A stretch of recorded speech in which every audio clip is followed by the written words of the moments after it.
안녕하세요, 컷디터입니다. 로스터들을 위한 로스터의 이야기, 로스터 토크 시간입니다.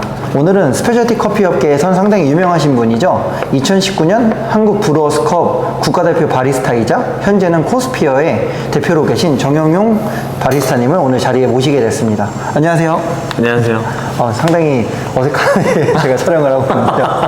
워낙 브루잉으로 유명하신 분이라서 로스터 토크가 맞나 하고 생각하시는 분도 계실 수 있는데요. 이번에 새로운 매장 코스피어를 준비하시면서 로스팅도 본격적으로 하시게 되셔가지고 제가 생각했을 때는 브루잉을 이렇게 잘 하시는 분이 로스팅에 대해서는 또 어떻게 생각할까 너무 궁금해서 이렇게 특별하게 섭외 요청을 하게 됐습니다. 그렇게 흔쾌하게 섭외 요청을 또 받아주셔서 감사합니다. 아닙니다. 네, 초대해 주셔서 감사합니다. 그러면 로스터 토크 본격적으로 시작하도록 하겠습니다. 그럼 이미 아는 분들이 되게 많으시겠지만 그래도 네. 자기소개랑 카페 소개 부탁드릴게요. 네, 안녕하세요. 코스피어 오너 바리스타 정형용입니다.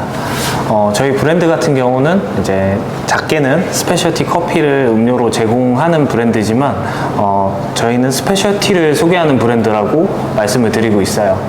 커피뿐만이 아니라 각 분야의 스페셜티를 가지신 분들이 만들어내는 결과물들을 커피와 함께 같이 소개하는 브랜드라고 생각하시면 좋을 것 같아요. 되게 인상적인 그런 얘기네요. 그러니까 스페셜티 커피뿐만이 아니라 사람들에게 있어서의 특별함을 네. 말씀하시는 거고.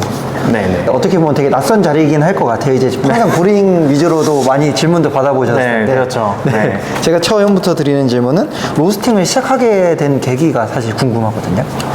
로스팅을 시작하게 된 계기는 사실 브랜드에서 제가 원하는 커피를 소개하고 싶었어요. 다른 브랜드에서 로스팅이 훨씬 더 잘 된 커피들을 받아서 이제 커피를 추출을 할 수도 있지만은 그래도 제가 직접 뭔가 골라서 제가 원하는 결과물을 만들어낼 수 있다라고 하면 조금 더 진정성 있게 커피를 소개할 수 있을 거라고 생각이 들어서 제가 직접 로스팅을 하는 게 좋겠다라고 생각을 하게 됐습니다. 그러니까 어떻게 보면은 그래도 본인만의 색깔을 더 잘 낼 수 있는 건 또 본인의 로스팅이 된 커피라고 생각하셨겠네요. 혹시 로스터로서 그러면 가지고 계신 직업적인 철학이나 가치관 같은 것도 있으실까요? 사실 추출하고 저는 비슷한 맥락으로 생각을 하고 있거든요. 커피가 가진 최대한의 긍정적인 결과물들을 부정적인 걸 더하지 않고 최대한 이끌어내서 보여주는 게 가장 큰 저의 이제 로스팅 할 때 철학이라고 생각을 하거든요. 추출도 마찬가지고요. 없는 걸 만들어낼 수는 없고 가진 걸 흠없이 깨끗하게 보여주는 게 가장 좋겠다 생각을 하고 로스팅에 임하고 있습니다. 그럼 혹시 처음 로스팅을 했을 때 사실 많은 분들이 제일 고민하시는 게 어떻게 하면 내 실력을 좀 상승시킬까인데 대표님 같은 경우는 혹시 어떻게 좀 그런 발전을 하셨나요? 로스팅도 추출과 크게 다르지 않다라는 얘기를 사실 로스팅을 시작하기 전부터 많이 들었는데 로스팅이 어찌됐건 스킬업을 하기 위해서는 정말 다양한 방법들을 사용해서 접근을 해봐야 된다라고 생각을 했어요. 가장 기본적인 변수들을 하나하나씩 바꿨을 때 어떠한 결과물이 나오는지 테스트도 해보고 물론 이제 로스팅 교육을 받으면서 알게 된 지식들도 있었지만 그 외에 이제 어떤 것들을 조금 더 고려해야지 더 좋은 이제 로스팅을 할 수 있을지에 대한 걸 계속 많이 테스트를 해봤던 것 같아요. 그래서 수없이 조금 실패도 하고 실패한 결과물 맛도 보고 어떻게 하면 더 좋게 할지 많은 테스트를 해봤던 것 같아요. 결국에는 로스팅을 좀 많이 해보는 게 제일 발전시키는 게 좋다라는 말씀이시겠네요. 네. 저는 추출도 사실 그렇게 접근을 했었거든요. 물론 막무가내로 테스트를 한다기보다는 조금 더 그래도 목적성을 분명하게 갖고 한 가지씩 변수들을 조정해서 어떠한 결과물로 바뀌는지를 굉장히 생각보다 많이 테스트한 것 같습니다. 로스팅 할 때 중요하게 생각하는 부분은 또 어떤 부분이 있으신가요? 아무래도 열량 공급인 것 같아요. 열량을 너무 과하게 주거나 혹은 너무 좀 부족하게 줬을 때 사실 안 좋은 맛들이 발현이 될 수도 있고 그 다음에 커피의 특징이 충분히 발현되지 못할 가능성이 높아지기 때문에 사실 추출도 열량을 어떻게 공급하고 빼고 할지를 좀 고민하고 하거든요. 추출할 때도 온도를 어떻게 사용할지, 운동 에너지를 어떻게 줄지. 그게 이제 로스팅 할 때도 완전히 똑같지는 않지만 비슷한 것 같더라고요. 결국에는 너무 과하지도 너무 적지도 않게 잘 주는 게 가장 좋은 로스팅의 시작이 아닐까라고 생각을 해서 저는 좀 열량을 어떻게 하면 과하지 않게 혹은 적지 않게 줄 수 있을지 그 부분에 대해서 되게 고민을 많이 하는 것 같습니다. 확실히 인터뷰하면서 초반이지만 흥미로운 부분이 확실히 브루잉과 연계해서 생각하시는 게 되게 저희가 생각하는 의도랑도 되게 잘 맞아떨어지는 것 같아요. 그러면 로스팅 과정 중에서는 또 여러 구간이 나눠져 있잖아요. 혹시 네네. 이 구간 중에서 좀 중요하게 생각하시는 구간이 있으신가요? 딱 두 가지 구간인 것 같아요. 사실 뭐 제가 로스팅을 시작한 지는 그렇게 오래되지는 않아서 많은 지식들을 갖고 있고 뭔가 경험치를 갖고 있는 건 아니지만 그래도 나름 지금까지 해보면서 중요하다라고 생각된 부분이 이 드라잉 구간이랑 그 다음에 이 디벨롭 구간인 것 같아요. 드라잉 구간을 짧게 가져갈지 조금 더 길게 가져갈지 그거는 이제 커피의 성질에 따라서 조금 결정하는 부분이 있고 그 다음에 디벨롭 타임도 마찬가지입니다. 디벨롭 타임을 어떤 커피는 조금 줄여가야지 더 개성이 잘 살고 어떤 커피는 또 늘려야지 조금 더 개성이 잘 사는 특징이 있어서 그 부분을 좀 중요하게 생각하고 열량을 공급해서 이제 로스팅을 끝내고 있습니다. 디벨롭 구간 중에서 그런 네. 시간을 조정하실 때 보통 그래도 네. 좀 어떤 기준이나 아니면 혹시 지금 운영하시는 카페에서 생두 기준으로 했을 때 좀 조금 더 자세하게 설명해 주실 수 있으실까요? 디벨롭 구간은 접근하는 걸 이제 콩의 성질로 보기는 해요. 이 커피가 조금 더 산도가 높고 강도가 있는 커피라고 한다면 디벨롭 구간을 조금 더 길게 가져가서 그런 산도나 특징을 살짝 더 눌러주는 쪽으로 하고 있어요. 왜냐면 저는 사실 이 매장에서 보여주는 커피 자체도 커피의 개성을 잘 살리기는 하지만 일단 누구나 다 먹었을 때 조금 부담이 없었으면 하는 생각이 있거든요. 그래서 그런 특징을 가진 커피들은 조금 더 그런 특징들을 살짝 눌러서 더 편안하게 밸런스 있게 드실 수 있게 이제 로스팅을 하려고 좀 노력을 기울이는 편이고 그래서 디벨롭 구간을 조금 더 가져가는 편입니다. 그리고 어떤 커피는 조금 그래도 특징이 더 필요할 것 같다. 디벨롭을 너무 길게 가져가면 너무 평이한 커피가 될 것 같다라고 생각이 드는 커피들은 조금 더 디벨롭 구간을 타이트하게 가져가고 대신에 좀 초기 열량을 더 줘서 좀 개성이 더 드러날 수 있게 그런 식으로 좀 조정해서 로스팅을 하고 있습니다. 보통 이제 디벨롭 구간이 짧아지면 산미가 좀 튈 수 있는 경향이 있다 보니까 네네. 오히려 마시기 편하게 하기 위해서 조금 더 늘려주신다는 말씀이시겠네요. 근데 더하고 빼고의 그 차이는 뭐 엄청난 차이를 두는다라기보다는 누가 보면은 이 정도가 차이가 있어? 라고 하는 정도? 그 정도로 조정하는 것 같아요.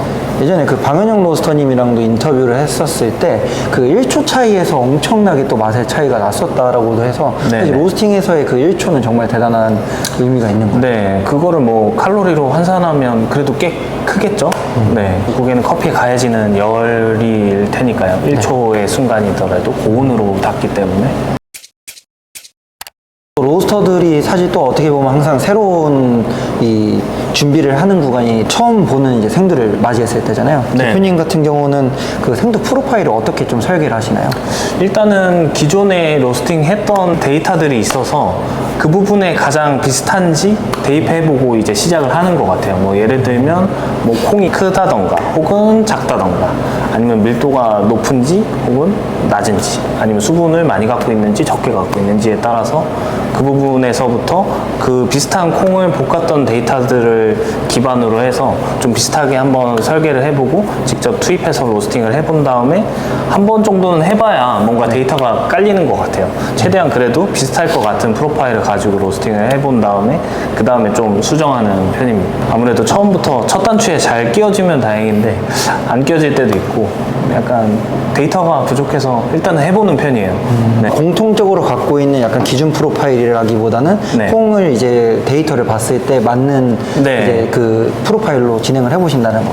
네네. 가장 비슷한 경향을 띌 것 같은 콩을 볶았을 때 가장 좋았던 결과물 프로파일을 대입해서 이제 먼저 해보는 거죠. 다음 질문은 예열에 관련된 건데요. 네네. 그 예열을 얼마나 해야 하고 네. 시작해야 될지는 어떻게 판단하시나요? 뭐 일단은 저는 이 로스터기에 대한 뭐 명확한 데이터가 없었기 때문에 사실 동일 모델을 사용하시는 분들의 의견을 좀 많이 물어봤었어요. 그래서 보통 예열은 어느 정도 하고 계시냐, 어느 정도의 열로 몇 분 정도 예열을 했다가 로스팅을 투입을 해야 그래도 너무 흔들리지 않고 일관성 있게 로스팅을 진행을 할 수 있나 라고 봤을 때 가장 평균적인 시간이 한 30분 정도더라고요. 30분 정도를 저 디지털 미약계로는 50의 수치로 하는데 약 환산을 해보면 4분의 1의 화력으로 네 30분 동안 예열을 했다가 이제 쿨다운 하고 다시 화력을 올려서 이제 투입하는 식으로 이제 배치 프로토콜을 짰습니다. 그건 이제 로스팅 끝나고 퀄리티 컨트롤도 되게 중요하잖아요. 네네. QC 부분은 좀 어떻게 하시나요?